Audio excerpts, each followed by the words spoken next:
Airdrops werden in der Kryptowelt immer beliebter. Bei einem solchen Spektakel werden kostenlose Kryptowährungen verteilt, die der Nutzer einsammeln kann.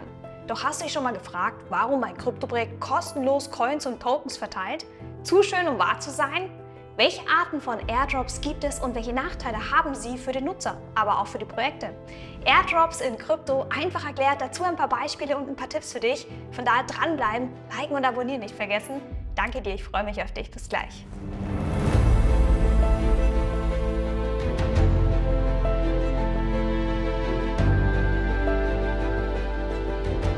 Was ist eigentlich ein Airdrop? Also so offiziell. Ein Airdrop ist eine unverbindliche Schenkung von digitalen Assets an die Krypto-Community. Digitale Assets sind in dem Fall Coins, Tokens, aber auch einzigartige NFTs, zum Beispiel Kunstwerke von zukünftigen Sammlerkollektionen. Hast du dich qualifiziert und wirst als Teilnehmer mit in den Lostopf geschmissen, kannst du dich über die kostenlosen Kryptowährungen freuen.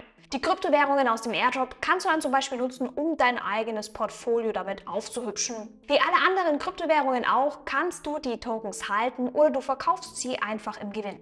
Schon so einige Nutzer konnten auf diese Weise Einnahmen generieren. Da Airdrops oft beim Markteintritt eines neuen Coins genutzt werden, empfiehlt es sich, den Coin etwas zu halten. Der Erfolg eines Blockchain-Projekts kann dazu führen, dass der Wert des Coins steigt. Steigende Preise, nice. Wo ist da der Haken? Warum verteilen Kryptoprojekte kostenlose Coins? Der Grund ist Marketing. Mit einem Airdrop kannst du die Nachfrage super anheizen und die Bekanntheit eines unbekannten Projekts steigern. Je nach Projektphase gibt es unterschiedliche Kampagnenziele.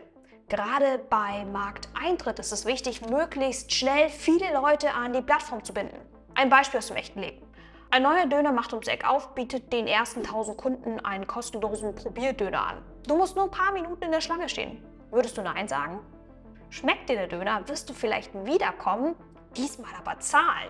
Wenn du dir noch dazu eine Stempelkarte holst, erhältst du beim ersten bezahlten Döner 20% Rabatt. Würdest du dir eine Stempelkarte holen? Übertragen auf Krypto sind Airdrops einfach eine ideale Willkommensaktion für neue Nutzer. Sie sind außerdem eine ideale Cross-Promotion. Ein Airdrop zum Beispiel im Solana-Netzwerk zieht Nutzer an, die schon Kryptowährungen wie Solana halten. Die Wahrscheinlichkeit ist größer, dass Nutzer auch in Zukunft den Airdrop-Token kaufen werden und die Plattform aktiv nutzen. Airdrops sind außerdem ideale Treueprämien. Wenn ein Projekt schon ein paar Monate auf dem Buckel hat, dann können Airdrops als Belohnung für die Nutzer, die von Anfang an dabei waren und sich engagiert haben, verwendet werden. Die Community wird dadurch reaktiviert und springt nicht ab, wenn es mal seitwärts läuft. Zusätzlich können Airdrops helfen, auf zukünftige Projektevents, ein Upgrade oder ein Börsenlisting aufmerksam zu machen. Hey, du tust dir schwer, Kryptowährungen zu analysieren und den passenden Coin für dich zu finden? Dann habe ich jetzt genau das Richtige für dich.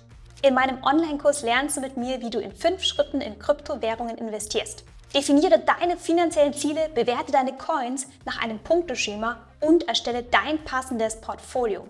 Den Link zum Kurs findest du unten in der Beschreibung. Die Teilnahmebedingungen sind je nach Airdrop ganz verschieden und häufig vermischen sich die Kampagnen. Bei Standard-Airdrops musst du dich meistens nur auf der Webseite anmelden und den Social-Media-Kanälen wie Telegram oder Discord beitreten. Außerdem musst du die passende Wallet parat haben oder herunterladen, damit die Tokens automatisch verteilt werden können. Bounty-Airdrops sind etwas anspruchsvoller und verlangen von den Teilnehmern bestimmte Aufgaben zu erfüllen.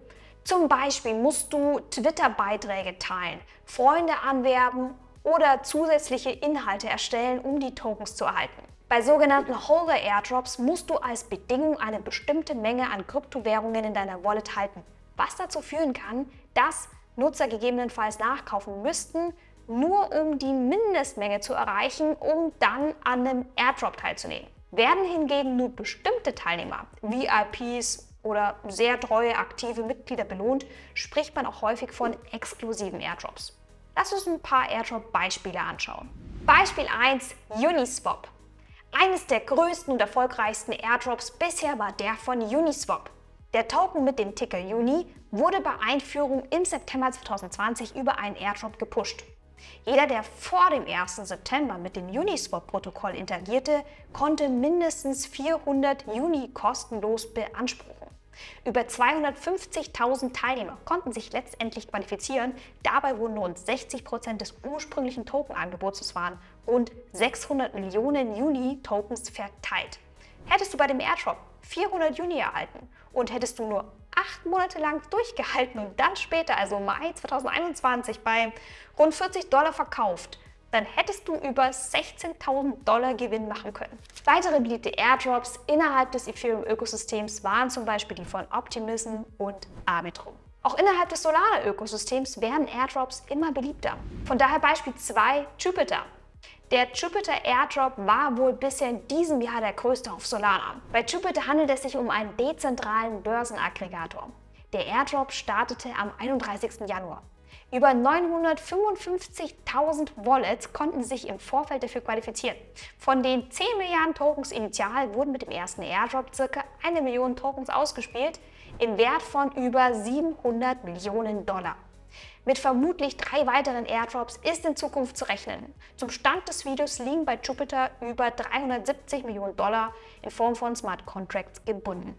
Der Airdrop war mitverantwortlich dafür, dass die Börse kometenhaft zu den DEX-Spitzenreitern aufstieg. Von dem Aufstieg der Börse übrigens profitierte auch so manch ein Airdrop-Teilnehmer. Ein Nutzer namens Notshort wurde damit angeblich von heute auf morgen zum Millionär. Notshort fasste dabei angeblich über 9.000 Wallets zusammen und erhielt auf diesen 1,85 Millionen Jupiter-Tokens, die er dann auf verschiedenen Börsen verkaufte. Sein Ansatz: sämtliche Funktionen der Börse aktiv nutzen, um so die Airdrop-Wahrscheinlichkeit zu steigern. Noch vor dem Frühstück soll sich der 17-Jährige routinemäßig an den PC gesetzt haben, um alle Transaktionsmöglichkeiten der DEX durchzuspielen. Ist diese Anleitung der heilige Gral für die nächste Million? Manche Kritiker betrachten das skeptisch. Das Video hinterlässt eher den Eindruck, weniger eine realistische Anleitung zu sein, als vielmehr eine Werbemaßnahme für die Jupiter-Börse, beziehungsweise für Notshort selbst, der sich als 17-jähriger Schulabbrecher präsentiert und Beratungsdienstleistungen anbieten möchte. Machen wir weiter. Beispiel 3, VeChain. Ende Februar startete VeChain im Rahmen seiner neuen Nachhaltigkeitsplattform der VBetterDAO 2 neue Tokens und damit verbundene Airdrop-Kampagnen. Die Ankündigung erfolgte im Rahmen der größten Mobilfunkmesse Europas, der MWC 2024 in Barcelona. Hier wurde also der Beginn einer neuen Plattform samt Airdrops mit einem altbekannten Event, der MWC, perfekt getimt. Beispiel 4, Starknet. Auch die Starknet Foundation verteilt seit Februar erstmals den lang ersehnten STRK-Token. Diese Verteilung wird dabei weniger als klassischer Airdrop kommuniziert, sondern mehr wie Provisionen und richtet sich an verschiedene Teilnehmer aus dem Starknet und Ethereum-Ökosystem. Im Vorfeld hatte die Community wegen der Teilnahmebedingungen und der Tokenomics gespaltene Meinungen gezeigt. Der Token erlebte seit Stark einige Turbulenzen. Starknet gilt als eine weitere bekannte Layer-2 Roll-Up-Lösung für Ethereum. Hinter Starknet steckt das Unternehmen Starware, deren Technologie zum Beispiel auch Mutable X unterstützt. Beispiel 5, Wormhole. Das bekannte Cross-Chain-Protokoll Wormhole führte den W-Token, einen Governance-Token, im Rahmen eines ersten Airdrops am 3. April ein. Mehrere Kryptobörsen wie Binance oder Huobi unterstützten den Spothandel, wobei Binance selbst den W-Token, als ich zitiere, relativ neuen Token mit einem überdurchschnittlich hohen Risiko beschreibt. Ursprünglich begann Wormhole als Verbindung zwischen Ethereum und Solana, unterstützt jedoch mittlerweile als Art Interoperabilitätsplattform rund 30 Netzwerke. Die W-Tokens werden zunächst als SPL-Tokens auf Solana ausgegeben, das ist der Standard von Solana, und im weiteren Verlauf auch über die Wormhole-kompatiblen EVM-Blockchains Ethereum als ERC20-Tokens erweitert. Die initiale Umlaufmenge beträgt 1,8 Milliarden W-Tokens von insgesamt 10 Milliarden. Im Rahmen des Airdrops wurden 617 Millionen W-Tokens über ausgewählte 400.000 Wallets verteilt. Kurz nach Handelsbeginn auf der Handelsplattform OpenBook kam es zu einer Überlastung, was dazu führte, dass mehrere Nutzer keinen Zugriff auf ihre Tokens hatten. Tja, und welche Airdrops stehen dieses Jahr noch so aus? 2024 dürfen wir uns wohl weiterhin auf größere Airdrop-Kampagnen freuen. Viel wird spekuliert. Ein Airdrop von CK Sync wurde zum Beispiel mehrfach angedeutet, doch zum Stand des Videos noch nicht offiziell bestätigt. CK Sync ist ebenfalls eine Second-Layer-Skalierungslösung für Ethereum.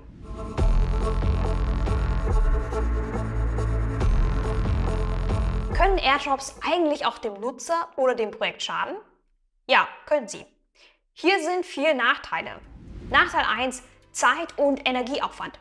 Airdrops erfordern häufig ein gewisses Maß an technischem Verständnis. Eine einfache Anmeldung auf der Webseite ist okay. Die passende Wallet finden, einrichten, dann mit Smart Contracts auf irgendwelchen DeFi-Plattformen interagieren. Ja, ab hier wird es dann schon für den Kryptoneuling etwas schwieriger. Dann die Zeit, um nach den potenziellen Airdrops zu suchen, die Teilnahmeoptionen zu prüfen. Was ist, wenn der Token nach dem Airdrop massiv abverkauft wird, sodass du am Ende gar nichts davon hast? An der Stelle musst du als Nutzer selbst entscheiden, wie viel du dir zutraust und wann ein Airdrop deine Mühe wert ist. Nachteil 2: Airdrops führen nicht zwangsläufig zu einer nachhaltigen Nutzerbindung. Ich habe es gerade schon erwähnt. Ist das wirklich so? Verkaufen die Nutzer ihre Tokens alle wieder ab? Dune Analytics untersuchte diesen Sachverhalt anhand des Uniswap Airdrops 2020 und machte folgende Entdeckung. Pass auf! Die meisten Teilnehmer von Airdrops verkauften sofort. Das waren 93%, die haben den Token gedumpt.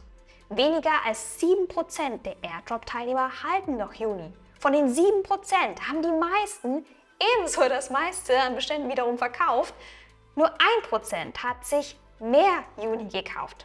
Auch war die Verteilung der Tokens recht uneinheitlich. Man könnte schon fast sagen unfair. Über 90% und damit die Mehrheit der Adressen, die erhielten weniger als 412 Uni, wohingegen nur 250 Adressen 250.000 Uni-Tokens erhielten. Das waren vor allem Nutzer, die intensiv und häufig Transaktionen durchgeführt haben, Liquidität angeboten haben und seltene SOX-Tokens hielten. Dune kam zu der Erkenntnis, das derzeitige Airdrop-System sei kaputt. Die meisten wollen einfach nur kostenloses Geld haben und nicht an dem Projekt oder einer Netzwerkabstimmung mitmachen. Wenn das wahre Ziel die Dezentralisierung der Regierungsführung ist, können wir nichts davon als Erfolg bezeichnen. Uni war einer der ersten und größten und anderen Airdrops erging es nicht besser. Projektentwickler müssen also immer öfter abwägen, ob und wann Airdrops sinnvoll sind und wie sie eine Kampagne fair und nachhaltig für möglichst viele Interessensgruppen gestalten können. Nachteil 3: Sicherheitsbedenken und das Risiko vor Betrügern. Immer wieder bieten Betrüger gefälschte Airdrops an und versuchen so persönliche Informationen und Geld zu stehlen. Gerade unerfahrene Anleger sind da ein gefundenes Fressen. Die Betrüger hinter dem Big Daddy Ape Club lockten zum Beispiel 2022 Investoren mit zusätzlich kostenlosen NFT-Aktionen an, um das Interesse zu steigern. Das regte die Anleger wiederum an, zusätzlich Geld in die Hand zu nehmen, denn schließlich waren die Bored Apes ja eine der erfolgreichsten NFT-Kollektionen überhaupt. Das Ganze schien erst super seriös. Die Betrüger sammelten erst das Geld ein, prägten dann über 2000 Affen-NFTs auf der Solana-Blockchain und verschwanden kurze Zeit später. Zusammen mit umgerechnet 1,3 Millionen US-Dollar. Ein klassischer Rugpull. Bei anderen Strategien hackt der Betrüger ein verifiziertes Twitter-Konto und lockt dann den Nutzer mit Bot-Nachrichten und Links auf Webseiten, wo er sich mit seiner Wallet verbinden muss. Oder dir legt ein Betrüger ein gefaktes NFT in deine Wallet und schickt dir dann eine Kaufanfrage. In dem Moment, wo du dieses NFT auf OpenSea verkaufst, kann der Betrüger auf deine Wallet zugreifen. Blockchain-Welt hat dazu einen Tipp an dich. Wenn du Opfer eines solchen Betrugsversuchs geworden bist, dann empfehlen wir dir, das NFT auf OpenSea verstecken zu lassen. Dies kannst du einfach erledigen, indem du auf die 3 Punkte unter deinem NFT drückst und die Option Verstecken auswählst. Auf diese Weise wird das NFT nicht mehr angezeigt und du bist auf der sicheren Seite. Ja, hier zeigt sich der Cryptospace wahrlich nicht von seiner sicheren Schokoladenseite. Was kannst du tun, um das Betrugsrisiko dennoch zu minimieren? Hier ein paar Tipps. Informier dich vor einem Airdrop. Schau dir zunächst an, welches Unternehmen den Airdrop anbietet. Zum Beispiel gibt es zu dem Projekt ein White Paper. Welche Erfahrungen bringen die Teammitglieder mit? Dann check die Quellen, zum Beispiel wie vertrauenswürdig sieht der Webseitenlink aus. Dann teile niemals deinen Private Key. Was ein Private Key ist, übrigens erfährst du in meinem Video zu Wallets einfach erklärt. Dann als nächstes, nutze für Airdrops eine separate Wallet-Adresse, falls möglich. Gerade dann, wenn du auf dieser Wallet große Bestände hältst. Weiterhin, wenn ein Airdrop von dir Investmentkapital will, ist es kein Airdrop. Sei also wachsam, wenn dir jemand für deine Teilnahme Gebühren andrehen will. Als nächstes, pass besonders bei NFT-Airdrops auf. Klick keine unverifizierten NFTs auf OpenSea an. Laut OpenSea selbst waren 2022 80% der NFTs, die auf der Plattform kostenlos erstellt worden sind, gefaked. Und zu guter Letzt, vertrau nicht blind auf Social-Media-Empfehlungen und leg schon gar keine fremden Links aus Privatnachrichten an. Schreibt dir einer vom Projekt eine private Nachricht, ist das meistens ein Bot. Das zum Thema Sicherheit und Betrug. Kommen wir zu Nachteil Nummer 4, dem regulatorischen Risiko. Ja, Airdrops sind regulatorisch verzwickt. Häufig ist unklar, wie ein Airdrop versteuert wird und ständig ändern sich die Gesetze. Laut mehrerer Quellen scheint der Zufluss von Airdrops zum Stand des Videos dann steuerfrei zu sein, wenn du Coins ohne Gegenleistung geschenkt bekommst. Musst du allerdings was tun, wie zum Beispiel personenbezogene Daten angeben, dann kann das schon mitunter zu einem steuerpflichtigen Ereignis kommen, denn damit hättest du ja eine Gegenleistung erbracht. Bounty-Airdrops sind demnach steuerpflichtig, weil du eine bewusste Gegenleistung erbringst. Im Ergebnis dürfte allerdings auch in diesem Fall eine Besteuerung häufig ausbleiben, da Airdrops zum Zeitpunkt des Zuflusses in der Regel keinen steuerlich relevanten Marktwert aufweisen.